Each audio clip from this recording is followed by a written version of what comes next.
பசங்களா ஒவ்வொரு வருஷமும் காம்படிட்டிவ் எக்ஸாம்ஸ் ஆரம்பிக்கிறப்ப பசங்க மத்தியில் இருக்கிற ஒரே கொஸ்டின் லாஸ்ட் இயர் இப்படி பண்ணிட்டாங்க, இந்த வருஷம் எப்படி பண்ணுவாங்க அப்படிங்கிற ஒரு கொஸ்டின் தான். ஸோ இன்னைக்கு நம்ம பயங்கர ஆத்தென்டிக்காக ரொம்ப லாஜிக்கலாக we people going to discuss NEET 2026 எப்படி இருக்கும் அப்படிங்கிறது. ஓகே, அண்ட் இது ஃபுல்லாக நம்ம என்ன பேசிஸில் நம்ம வந்து பேச போகிறோம் அப்படின்னு பார்த்தீங்கன்னா, நம்மளோட ரியல் நோட்டிஃபிகேஷன்ஸ், நம்மளோட ரியல் சினாரியோஸை வச்சு we people are going to predict NEET 2026 எப்படி இருக்கலாம் அப்படிங்கிறத பற்றி நம்ம பேச போகிறோம். So let's get started. அதுக்கு முன்னாடி யாரெல்லாம் இன்னும் நம்ம ஃபாஸ்ட் ட்ராக் பேட்சில் ஜாயின் பண்ணலையோ ஜாயின் பண்ணிக்கோங்க பசங்களா. கிளாஸஸ் ஸ்டார்ட் ஆயாச்சு, சீக்கிரமாக ஜாயின் பண்ணிக்கோங்க. 6 மாதம் எப்படி போனாலும் பரவாயில்ல, அடுத்த 7 மாதம் நீட்டுக்கு நான் பர்ஃபெக்டாக ப்ரிப்பேர் ஆகணும்னு நினைக்கிற ஒவ்வொரு ஸ்டூடெண்ட்டுக்குமே this is gonna be a perfect choice. So நீங்கள் என்ன பண்ணலாம், இந்த நம்பருக்கு கால் பண்ணலாம் பசங்களா. டீட்டெயில்ஸ் ஃபுல்லாக என்கொயர் பண்ணதுக்கப்புறம் you people can make a decision. Okay, and மறந்துடாதீங்க, நீங்கள் கோர்சஸ் பர்ச்சேஸ் பண்ணுறப்ப DOC 2026 அப்படிங்கிற கூப்பன் யூஸ் பண்ணீங்கன்னா உங்களுக்கு ஆஃபர் ப்ரைஸஸ்லேயே உங்களோட கோர்சஸ் கிடைக்கும். ஓகே, மல்டிபிள் ஆப்ஷன்ஸ் இருக்குது. நீங்கள் டேபு மெட்டீரியல்ஸோட வேணும்னாலும் வாங்கிக்கலாம், இல்லை வெறும் கோர்ஸ் மட்டும் வேணும் அப்படின்னாலும் நீங்கள் வாங்கிக்கலாம். ஓகே, ஸோ இன்ஃபைனைட் ஆட்-ஆன்ஸ் இருக்குது பசங்களா. அதனால make use of this batch.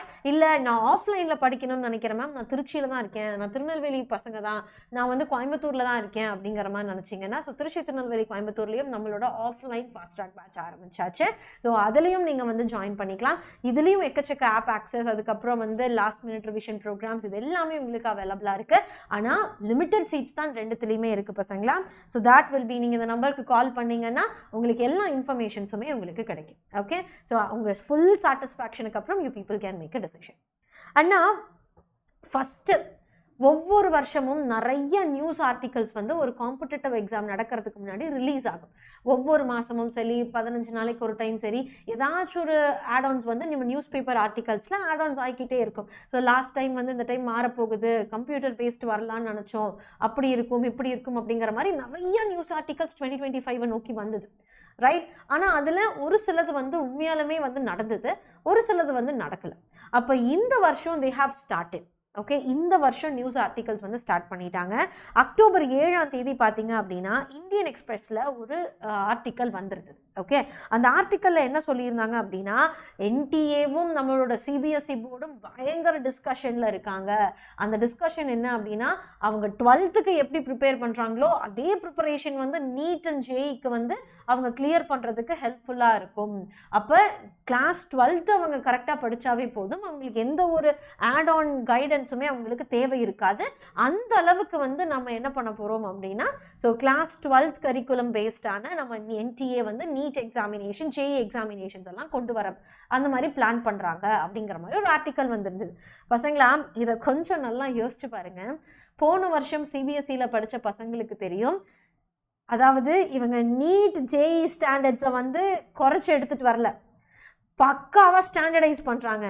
இப்போ இதில் என்ன நம்மளுக்கு உள்ளே வந்து இன்னொரு சின்ன ஆப்பு வச்சுருக்காங்கன்னா, நீங்கள் 12க்குமே நீட் அண்ட் JEE-க்கு படிக்கிற அளவுக்கு படித்து எழுதணும். ஏன்னா லாஸ்ட் டைம் நம்ம போர்டு எக்ஸாமில் JEE கொஷின் வரைக்கும் கேட்டு வச்சுருந்தாங்க. ஃபிசிக்ஸில் ஒரு கெப்பாசிட்டன் கொஷின் இருந்தது, ரைட்? அப்போ காம்படிட்டிவ் எக்ஸாம் அளவுக்கு ப்ரிப்பேர் பண்ணி எழுத வேண்டிய ஒரு கொஸ்டின் நம்ம போர்டு எக்ஸாம்ஸில் இருக்குது அப்படின்னா, இதை நீங்கள் என்ன பண்ணக்கூடாது, நீட் அண்ட் JEE-யோட லெவல் குறைய போகுதுன்னு நினைக்கக்கூடாது. கிளாஸ் 12th-ஓட போர்டு எக்ஸாம் ரேஞ்சே வேற மாதிரி மாறப்போகுது அப்படிங்கிறது தான் இதில் இருக்கக்கூடிய ஒரு உள்குத்து. இதை எல்லாருமே என்ன பண்ண ஆரம்பிச்சிட்டாங்க, அப்படியே குறைஞ்சிரும், அப்படியே பேட்டர்ன் குறைஞ்சிரும், அப்படி குறைஞ்சிரும், அப்படிலாம் கிடையாது பசங்களா. Okay, so already class 12th board exam போன டைம் ரொம்ப அழகாக இருந்தது, இப்போ அதை விட பயங்கர ஸ்டாண்டர்டாக பண்ண போகிறாங்களாம். ஓகே, அப்போ பண்ணுறப்ப நீங்கள் நீட்டுக்கு படிச்சிங்கனாவே போதும், நீங்கள் கிளாஸ் 12th படிச்சிங்கனாவே போதும், நீட் அண்ட் JEE ஆட்டோமேட்டிக்காக வந்து உங்களுக்கு அட்மிஷன் கிடச்சிரும் அப்படிங்கிற மாதிரிலாம் வந்து பிளான் பண்ணிகிட்டு இருக்காங்களாம்.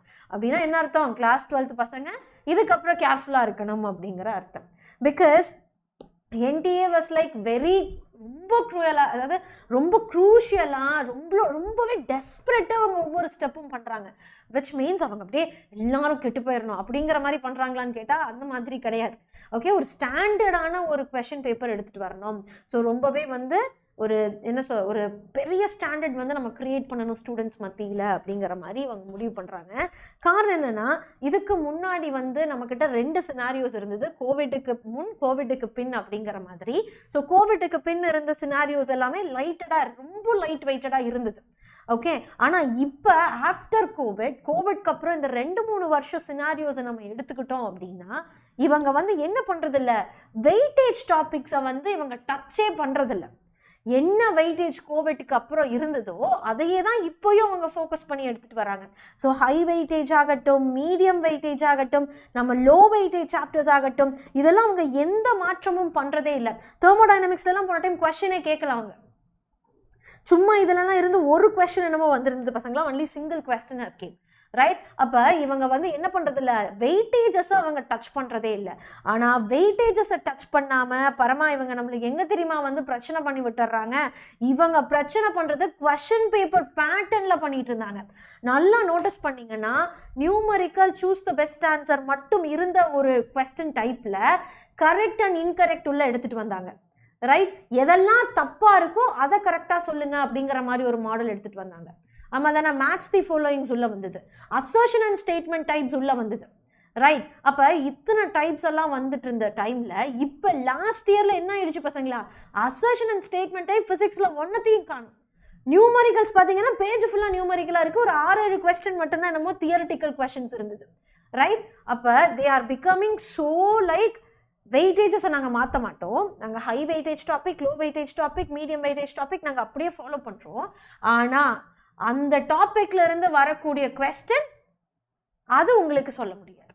அது நாங்கள் என்ன ஸ்டாண்டர்டில் வேணாலும் கேட்போம், எப்படிப்பட்ட ஸ்டாண்டர்டில் வேணாலும் கேட்போம். ஹை வெயிட்டேஜ் டாப்பிக்லேருந்து வர ஒரு கொஸ்டின் ஈஸி மாடல் கொஸ்டினாக கேட்டுட்டு லோ வெயிட்டேஜ்லேருந்து வரக்கூடிய ஒன்று டிஃபிகல்ட் லெவலாக கேட்கறது, இல்லை லோ வெயிட்டேஜில் ஈஸியாக கேட்டுட்டு ஹை வெயிட்டேஜில் டிஃபிகல்ட்டாக கேட்கறது, அந்த மாதிரி தே are changing the pattern. So question patterns are evolving each and every year. So 2024, 2025 அப்படின்னு பார்க்குறப்ப 2023 question papers are evolving and types, நிறைய டைப்ஸ் வந்து உள்ள எவால்வ் ஆகுது. அப்போ நீட் வந்து ஜெனரலைஸ்டான ஒரு கொஸ்டின் பேப்பர் செட்டப் எப்படி இருக்கும் அப்படின்னா நீங்கள் பாஸ் பண்ணுறது ஈஸியாக இருக்கும், ஓகேவா? விச் மீன்ஸ் உங்கள் டைரக்ட் கொஸ்டின்ஸ், ஏன்னா டைரக்ட் கொஸ்டின்ஸ் தான் நீங்கள் பாஸ் பண்ணுற அந்த பர்சன்டேஜை இன்க்ரீஸ் பண்ணும், ஓகேவா? அந்த ப்ராபபிலிட்டியை இன்க்ரீஸ் பண்ணும். அப்போ அது வந்து நம்மளுக்கு அதிகமாக இருக்கும். அதை தாண்டி நம்ம மார்க் எடுக்கணும் அப்படின்னா நீங்கள் படிக்கணும். ஸோ ஃபுல் மார்க் எடுக்கணும் அப்படின்னா you people have to be like very very skilful, right? Pass பண்ணுறது ஈஸி, ஸ்கோர் பண்ணுறது கஷ்டம், ஃபுல் மார்க்ஸ் வாங்குறது பெரிய கஷ்டம். அந்த மாதிரி ஒரு பேட்டர்னில் தான் எப்போவுமே வந்து ஒரு எக்ஸாமை வந்து வைப்பாங்க. ஆனால் இப்போ இந்த பேட்டர்ன்லேயே they are changing, because direct questions பாருங்கள் குறையுது, ரொம்ப கம்மியாக இருக்குது. பயாலஜியில் கூட லென்த்தி கொஷின்ஸ் அதிகம் பண்ணுறாங்க. அப்போ பாருங்கள், இப்போ 30 to 35% லென்த்தி கொஷினாக இருந்ததை இவங்க 22% தான் 25 பேப்பரில் கேட்டிருக்காங்க, ஓகேவா? அவ்வளோ %. ஸோ ட்ரிக்கி கொஸ்டின்ஸ் என்ன இருக்குது பசங்களா, 5-7% இருக்கக்கூடியது இப்போ 31% வந்து இம்ப்ரூவ் ஆயிருக்கு, இன்க்ரீஸ் ஆயிருக்கு. அப்போ இந்த சினாரியோஸை வச்சு பார்க்குறப்ப என்சிஆர்டியோட லெவல் வந்து 2.2% கொஸ்டின்ஸ் அப்படிங்கிற மாதிரி இன்க்ரீஸ் ஆயிருக்கு. So which means this is an abnormal equation. இது என்ன பண்ணுது, நம்மளுக்கு எதெல்லாம் வந்து ஸ்டாண்டர்டாக நம்ம ஸ்கோர் பண்ணுறதுக்கு அவசியமோ அதை குறைச்சிட்டு நீ நல்லா படிச்சிருந்தேன்னா தான் நீ பாஸே ஆக முடியும் அப்படிங்கிற ஒரு ஸ்டாண்டர்டுக்கு கொஸ்டின் பேப்பரை நகர்த்திட்டு போகிறாங்க, ஓகே? அப்போ இந்த மாதிரி ஒரு சேஞ்ச் தான் ஆஃப்டர் கோவிட் லாஸ்ட் 3 இயர்ஸாக நீட்டில் நடந்துட்டுருக்கு. அப்போ இதை பற்றி தான் எல்லாமே பேசிக்கிட்டு இருக்காங்க. ஸோ விச் மீன்ஸ் நீட் வந்து என்ன ஆக போகிறதில்ல, நீட்டும் ஜேயும் வந்து 12th சிலபஸ்க்கு ஏற்றாப்புல குறைய போகிறதில்ல. 12th சிலபஸில் கேட்கக்கூடிய கொஸ்டினோட ஸ்டாண்டர்ட்ஸ் இந்த மாதிரி அதிகமாக போகுது. அங்கேயே நீங்கள் நல்லா பயங்கர திங்கிங் கெப்பாசிட்டி, பயங்கர ட்ரிக்கியான கொஸ்டின்ஸ் ஹேண்டில் பண்ணிட்டு வந்தீங்கன்னா நீட் அண்ட் ஜேஇ ஈஸியாக இருக்கும் இல்லையா அப்படிங்கிறது தான் அவங்களோட அவங்களோட மைண்ட் செட்டே இப்போ. So they are going to rise the standard question papers of 12th boards. இது எந்த அளவுக்கு பாசிட்டிவாக இருக்கும் அப்படிங்கிறது யாருக்குமே தெரில பசங்களா. நீங்கள் இது பாசிட்டிவாக இருக்கும்னு நினச்சிங்கன்னா கமெண்ட் செக்ஷனில் சொல்லுங்கள். டன். அப்போ இதுக்கு ஒரு பெஸ்ட் எக்ஸாம்பிள் பார்த்தீங்க அப்படின்னா எப்படி வந்து ஒரு டைமென்ஷனல் கொஸ்டின் அப்ளிகேஷன், அதாவது டைமென்ஷனல் அப்ளிகேஷன்ஸ் அதோட கொஸ்டின் 2022 ஆஃப்டர் கோவிட் போஸ்ட் கோவிட்லேருந்து எப்படி மாறி இருக்குது அப்படிங்கிறத மட்டும் பாருங்கள். ஸோ இது வந்து 2022 கேட்ட கொஸ்டின் பசங்களா, a very perfect direct question, right? ஆனால் சேம் டைமென்ஷனல் ஃபார்முலா. அப்போ டைமென்ஷனல் ஃபார்முலா சேமாக இருந்தால் தான் கண்டுபிடிக்க முடியும், சேமாக இருக்கும் அப்படிங்கிற ஒரு நாலேஜ் இருக்கணும். அதுக்கப்புறம் எதுக்கெல்லாம் சேமாக இருக்கும் அப்படிங்கிற ஒரு நாலேஜ் இருக்கணும். ஃபாஸ்ட்டாக ஒர்க் அவுட் பண்ண தெரிஞ்சிருக்கணும். அட்லீஸ்ட் ஒர்க் அவுட் பண்ண தெரில அப்படின்னாலுமே இதெல்லாத்துக்கும் சேமாக இருக்கும் அப்படிங்கிற ஒரு ஐடியா இருந்தாவே யூ கேன் ஸ்கோர் திஸ். அடுத்தது பாருங்க, அதே யூனிட் தான் நெக்ஸ்ட் என்ன பண்ணிட்டாங்க, they have made it like நீங்கள் சால்வ் பண்ணணும். ஸோ இதில் பேசிக் டெண்டன்சி என்னது பசங்களா, இதுவும் ஒரே டைமென்ஷனாக இருக்கும். அப்போ இதை மட்டும் நம்ம டைமென்ஷன் கண்டுபிடிச்சிட்டு அதுக்கப்புறம் இதை ஸ்கொயர் பண்ணி இதை கூட நம்ம டிவைட் பண்ணணும். அப்போ the paper is becoming little bit லென்த்தியர். இது 2024 வந்தது. பட் சேம் அப்ளிகேஷனை பொறுத்த வரைக்கும் ஒரே ஃபார்மேட் ஆஃப் அப்ளிகேஷன் தான். ஆனால் அதை எப்படி உள்ள எடுத்துட்டு வந்திருக்காங்கன்னு பாருங்க. So the question paper is now getting லென்த்தியர், right? அடுத்தது பாருங்க, the next scenario was 2025 last இயர்ல கேட்ட கொஸ்டின். இதை படிக்கிறக்கே நம்மளுக்கு மனசு வெறுத்துருண்டா. இந்த மாதிரி ஒரு ஸ்டேட்மெண்ட்ஸை நம்ம பார்த்ததே இல்லை. அப்போ they have given, இதுவும் என்னது பசங்களா, இதுவும் அப்ளிகேஷன் ஆஃப் டைமென்ஷன் தான், right? So derive the equation type இருக்கு. அப்போ இது எல்லாத்துலேயுமே நீங்கள் ஆல்ஃபா பீட்டா காமா டெல் அப்படிங்கிறது எல்லாத்தையும் கண்டுபிடிச்சு அதோட ஆன்சர்ஸ் மட்டும் கேட்குறாங்க. அப்போ ஒரு சின்ன கால்குலேஷன் பயங்கர ஃபாஸ்டராக பண்ணணும், ஒரு சின்ன எரர் அப்படின்னாலுமே மொத்த ஆன்சருமே கொலாப்ஸ் ஆகிடும். அப்போ this is becoming trickier, right? So கண்டிப்பாக இது வந்து 1 minute சால்வ் பண்ண முடியுமா அப்படின்னா நீங்கள் பயங்கர ஃபாஸ்ட்டாக பண்ணால் தான் பண்ண முடியும், இல்லாட்டி பண்ண முடியாது. அப்போ this is a very big thing for us. இது தெரிஞ்ச கான்செப்ட் தான், எல்லாம் பண்ணணும். ஆனால் இதை பண்ணோம்னா நம்ம இன்னொரு கொஸ்டினோட டைமை நம்ம வந்து இழக்க வேண்டியதாக மாறிடும். அப்போ this is how a simple topic from a same unit, a same topic questions இந்த மாதிரி வேரியேஷன்ஸ்ல நீட்ல வருது. அப்போ இதிலிருந்து நீங்க என்ன தெரிஞ்சுக்கணும் பசங்களா? ஸோ இதிலிருந்து you people have to understand, அதே டைமென்ஷன் அனாலிசிஸ்ல கொஸ்டின்ஸ் வரலாம், ஆனால் அதோட ஸ்டாண்டர்ட் எப்படி இருக்கும், அது டைரக்ட் கொஸ்டின் மாடல்ல வருமா, இல்லை லென்த்தி கொஸ்டின் மாடல்ல வருமா, இல்லை ட்ரிக்கி கொஸ்டின்ல வருமா அப்படிங்கிறது நம்மளுக்கு கஷ்டம். அப்போ இஃப் இந்த சினாரியோஸ் எல்லாமே வச்சு நம்ம வந்து ஒரு அனாலிசிஸ் எடுத்துகிட்டு வந்தோம்னா 2025 பேட்டர்னை வச்சு நம்ம எடுத்துகிட்டு வந்தோம் அப்படின்னா, ஸோ லாஸ்ட் டைமை விட இந்த டைம் ஒரு 1% சேஞ்சஸ் இருக்கிறது வந்து பெரிய விஷயமா நம்ம பார்க்கணும். 1%. அதாவது இங்கே வந்து என்ன சொல்லியிருந்தாங்க பசங்களா, நம்ம 2025 சினாரியோ எடுத்துக்கிட்டிங்கன்னா, so this is your 2025 scenario, right? I will be showing you here. So இதுதான் நம்மளோட 2025 சினாரியோ. அப்போ 2025 சினாரியோவில் 44% டைரக்ட் கொஸ்டினாக இருந்தது. இந்த வருஷம் எப்படி ஆகலாம் பசங்களா, 42% இருக்கலாம், இல்லைன்னா 46% இருக்கலாம். அவ்வளோதான், ஒரு 1 or 2 questions சேஞ்சஸ் வரலாம். அண்ட் லென்த்தி கொஸ்டின் பாருங்க, இங்கே 22% தான் இருந்திருக்கு, இங்கே 20லிருந்து 24% மாறலாம். அப்போ ஒரு 2% டைரக்ட் சேஞ்சஸ் வந்து நம்ம எக்ஸ்பெக்ட் பண்ணலாம். அண்ட் ட்ரிக்கி கொஸ்டின் பார்த்தீங்க அப்படின்னா திஸ் இஸ் 31%. இங்கே வந்து என்ன ஆகலாம் பசங்களா, either 29 or 33% of tricky questions நம்ம எக்ஸ்பெக்ட் பண்ணலாம். அண்ட் இந்த ட்ரிக்கி கொஸ்டின் எந்த டாப்பிக்ல இருந்து வரும்னு தெரியாது. ஹை வெயிட்டேஜ், லோ வெயிட்டேஜ், அந்த வெயிட்டேஜ் எல்லாமே சேம், ஆனால் அதில் எது ட்ரிக்கியாக மாறும், எது டைரக்டாக மாறும்ங்கிறது தெரியாது. ஆனால் என்சிஆர்டி வந்து நம்ம இந்த டைம் என்ன எக்ஸ்பெக்ட் பண்ணலாம் பசங்களா, போன டைம் வந்து they have asked 1 to 3 questions, ஆனால் இந்த டைம் வந்து it is going to be like 1 to 3 questions, right? அப்போ இது எல்லாத்தையும் தான் நம்ம சினாரியோஸாக வச்சு we people are predicting.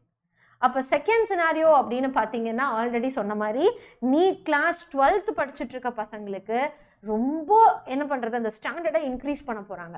அப்போ இன்க்ரீஸ் பண்ணால் தான் நீங்கள் கரிக்குலம் படிக்கிறப்பவே உங்களால் ஒரு காம்படிட்டிவ் எக்ஸாம்ஸ் வந்து எழுத முடியும். ஓகே, நம்ம எந்த சினாரியோஸ் எடுத்து பார்த்தாலும் சரி பசங்களா, எந்த நாட்டில் எடுத்து பார்த்தாலும் சரி, வெறும் ஸ்கூல் கரிக்குலம் படிக்கிறதுல ஸ்கூல் இதை மட்டும் எக்ஸாம்ஸை மட்டும் கிளியர் பண்ணி முடிச்சுட்டு ஒரு காம்படிட்டிவ் எக்ஸாம் கிளியர் பண்ண முடியுமான்னு கேட்டால் தெரியாது. எல்லா நாட்டிலையுமே students will be going for additional coachings. இது வந்து நான் சொல்கிறேன், this is for your kind informations to note. அப்போ இங்கே வந்து அந்த மாதிரி ஒரு எக்ஸ்ட்ரா பாடிஸ் நம்மளுக்கு தேவை இல்லை அப்படிங்கிற மாதிரி சொல்கிறாங்கன்னா, either they have to raise the question paper standard of class 12 and bring down NEET and JEE. And NEET and JEE அவங்க பிரிங் டவுன் பண்ண மாட்டாங்க, ஏன்னா 25 லட்சம் பேர் ஸ்டூடெண்ட்ஸ் எழுதுறாங்க, அதை அப்படி கட் டவுன் பண்ண முடியாது, ரைட் தானே? அப்போ ஆட்டோமேட்டிக்காக என்ன பண்ணணும், the standard of the question paper should be risen for class 12th. அப்போ இதுதான் இங்கே நடக்க போகுது. This is what gonna happen. But nothing matters here. நீங்கள் உங்கள் ப்ரிப்பரேஷன் ஸ்ட்ராட்டஜியை மாற்றிக்கிட்டீங்கன்னா, இத்தனை நாள் வந்து ஒரு கான்செப்ட் படிச்சுட்டு நம்ம வந்து கொஷின் பிவைக்யூ சால்வ் பண்ணிட்டு இருந்தோம். ஆனால் இதுக்கப்புறம் வரக்கூடிய சினாரியோஸ், பேட்சஸ், இது எல்லாத்துலேயுமே நீங்கள் எப்படி படிக்க ஆரம்பிக்கணும்னா, ஒரு கொஸ்டினுக்கு 4 ஆப்ஷன் கொடுத்துருப்பாங்க. ஏன் இந்த 4 ஆப்ஷன் கரெக்ட் இல்லை, இந்த ஒரு ஆப்ஷன் மட்டும்தான் கரெக்டு அப்படிங்கிற பெர்ஸ்பெக்டிவ்ல இருந்து ரிவர்ஸ் இன்ஜினியரிங் பண்ணி படிச்சிங்கன்னா மட்டும்தான் ட்ரிக்கி கொஸ்டினாக இருந்தாலும் சரி, ஒரு டாப்பிக்கில் tricky question, direct question, lengthy question எல்லாத்தையுமே அப்ரோச் பண்ண முடியும், ரைட்? ஏன்னா எலக்ட்ரிக் டைபோலில் ஈஸி கொஸ்டினும் இருக்குது, டிஃபிகல்ட் கொஸ்டினும் இருக்குது. அப்போ எலக்ட்ரிக் டைபோல் இம்பார்ட்டன்ட் அப்படின்னு நம்ம வெறும் ஈஸி மாடல்ஸ் மட்டும் படிச்சுட்டு போனோம்னா நம்மளால சாதிக்க முடியாது. நம்ம டிஃபிகல்ட் லெவல் வரைக்கும் we people have to study.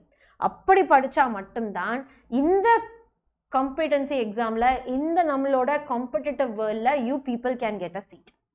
அப்போ so remember this in mind. Class 12th பசங்களும் அதே அளவுக்கு they have to improvise. So time மேனேஜ்மெண்ட்லேருந்து எல்லாத்தையுமே பார்த்து நம்ம பொறுமையாக படித்து, படிக்கிறப்ப பொறுமையாக படிக்கலாம். ஓகே, சால்வ் பண்ணுறப்ப பயங்கர வேகமாக சால்வ் பண்ண தெரியணும். அப்போ ப்ராக்டிஸில் பொறுமையாக ப்ராக்டிஸ் பண்ணணும். அப்போ எல்லாத்தையும் படிப்பேன் அப்படிங்கிறத தாண்டி நான் 10 யூனிட் படித்தாலும் கிளியராக படிச்சுட்டு போவேன் அப்படிங்கிறது தான் இதுக்கப்புறம் வந்து it will be helping you to score. Right? So understand this. அதுக்கப்புறம் நீங்கள் வந்து என்ன பண்ணுங்க அப்படின்னா உங்கள் நீட் ப்ரிப்பரேஷனை ஸ்டார்ட் பண்ணுங்க. ஓகே, ஸோ இந்த மாதிரி ஒரு பர்ஸ்பெக்டிவ்ல எனக்கு ஒரு கைடன்ஸ் வேணும் மேம் அப்படின்னு நினச்சிங்கன்னா ஆன்லைனுக்கு நம்ம ஃபாஸ்ட் ட்ராக் பேட்ச் இருக்குது பசங்களா. நீங்கள் எந்த டிஸ்ட்ரிக்ட் பசங்களாக இருந்தாலுமே நீங்கள் வந்து ஜாயின் பண்ணிக்கலாம். ஓகே, ஸோ சீக்கிரமாக கிளாஸஸ் ஆல்ரெடி ஸ்டார்ட் ஆகிடுச்சு. இல்லை நான் திருச்சி, திருநெல்வேலி, கோயம்புத்தூரில் தான் இருக்கேன் அப்படின்னா நீங்கள் டைரெக்டாக நம்ம ஆஃப்லைன் ப்ரோக்ராம்ஸை எடுத்துக்கலாம். ஓகே, ஸோ டைரெக்டாக நீங்கள் நம்ம ஆஃப்லைன் ப்ரோக்ராமே எடுத்துக்கலாம். அண்ட் பசங்களா, உங்களுக்கு டிஸ்ட்ராக்ஷன்ஸ் நிறைய இருக்கிற பசங்க நீங்கள் அப்படின்னா உங்களுக்கு டேபுமே அவைலபிளாக இருக்குது. இந்த டேப் வந்து நம்ம மொபைல் ஃபோன் மாதிரி நோட்டிஃபிகேஷன்ஸோ எக்கச்சக்க யூடியூப் சேனல்ஸோ இதெல்லாம் எதுவுமே உங்ககிட்ட ஆக்சஸ் கிடையாது. Instagram nothing can be accessed. இதில் வெறும் நம்ம ஆப் மட்டும்தான் ஆக்சஸ் பண்ண முடியும். ஸோ பசங்களுக்கு சிலருக்கு மொபைல் ஸ்க்ரீன்ஸ் எல்லாம் கொஞ்சம் கஷ்டமாக இருக்கும் படிக்கிறதுக்கு. அப்போ கொஞ்சம் பெரிய ஸ்க்ரீன் வந்து எக்ஸ்பெக்ட் பண்ணுவாங்க. அந்த மாதிரி இருக்கிற பசங்க, அண்ட் எனக்கு டிஸ்ட்ராக்ஷன்ஸ்லாம் இருக்கக்கூடாது, நான் மொபைலே டச் பண்ணக்கூடாது என் ப்ரிப்பரேஷனில் அப்படின்னு நினச்சிங்கன்னா you can opt with tap. ஓகேவா? டேபோட நீங்கள் என்ன பண்ணலாம் அப்படின்னா உங்கள் கோர்சஸை நீங்கள் பர்ச்சேஸ் பண்ணிக்க முடியும். மெட்டீரியல்ஸ் வேணும் அப்படின்னா எனக்கு ஜைலமோட மெட்டீரியல் கெப்பாசிட்டி தெரியும் ma'am, I really need xylem materials அப்படின்னா மெட்டீரியல்ஸோடையும் நீங்கள் பர்ச்சேஸ் பண்ணிக்கலாம். இல்லை ஆல்ரெடி என்கிட்ட மெட்டீரியல்ஸ் இருக்குது ma'am, so I need only the course அப்படின்னா கோர்ஸையும் நீங்கள் பர்ச்சேஸ் பண்ணிக்கலாம். அண்ட் எக்கச்சக்க ஆட்-ஆன்ஸ் இருக்குது பசங்களா. டன் ஆன்லைனில் நீங்கள் ஃபாஸ்ட் ட்ராக் எடுத்தீங்க அப்படின்னா ஒன்ஸ் போர்ஷன்ஸ் ஆர் கம்ப்ளீட்டட் உங்களுக்கு XPL ஆக்சஸுமே கிடைக்கும். அப்போ XPL அப்படிங்கிறது your last minute revision programme மாதிரி தானே. அப்போ அங்கே you people will be revising entire your syllabus. அப்போ ரிவிஷனும் பண்ணி எக்கச்சக்க டெஸ்ட்டும் வச்சு, ஸோ நீங்கள் எந்த லெவலில் இருக்கீங்க அப்படிங்கிறது உங்களுக்கு புரிய வைக்கிறதுங்கிறது வந்து it is a very big thing for next 7 months. It is not like syllabus முடிச்சோடனே டக்கு டக்குன்னு நீங்கள் போய் உங்கள் இஷ்டத்துக்கு படிங்க அப்படின்லாம் கிடையாது. ஒவ்வொரு டெஸ்ட்டும் இருக்குது. You will be having a personalised mentors. Okay, mentorship இருக்குது. You can use them. Done. அப்போ இந்த அளவுக்கு ஒரு வெல் ஸ்ட்ரக்சர்டு மேனரில் வந்து நம்ம ஃபாஸ்ட் ட்ராக் ஃபஸ்ட் டைம் தமிழ்நாட்டுக்கு வந்திருக்கு பசங்களா. So make use of it. And NEET 2026 எப்படி வருங்கிறது எனக்கு தெரிஞ்சிருச்சு மேம், நான் இனி அதுக்கேற்றாப்புல படிக்க போகிறேன் அப்படின்னு நினச்சிங்கன்னா படிங்க. டன். ஸோ யாரெல்லாம் சேனலை சப்ஸ்கிரைப் பண்ணலையோ சப்ஸ்கிரைப் பண்ணிவிடுங்க பசங்களா. செஷனை லைக் பண்ணிவிடுங்க, உங்கள் ஃப்ரெண்ட்ஸுக்கும் ஷேர் பண்ணிவிடுங்க. இன்னையிலேருந்து பெஸ்ட்டாக சால்வ் பண்ண ஆரம்பிங்க. Okay, so love you lots. This is me, your Shobhi ma'am. You people know when Shobhi ma'am is here, you don't fear, right? Have a great day, pasangla. Take care, everyone.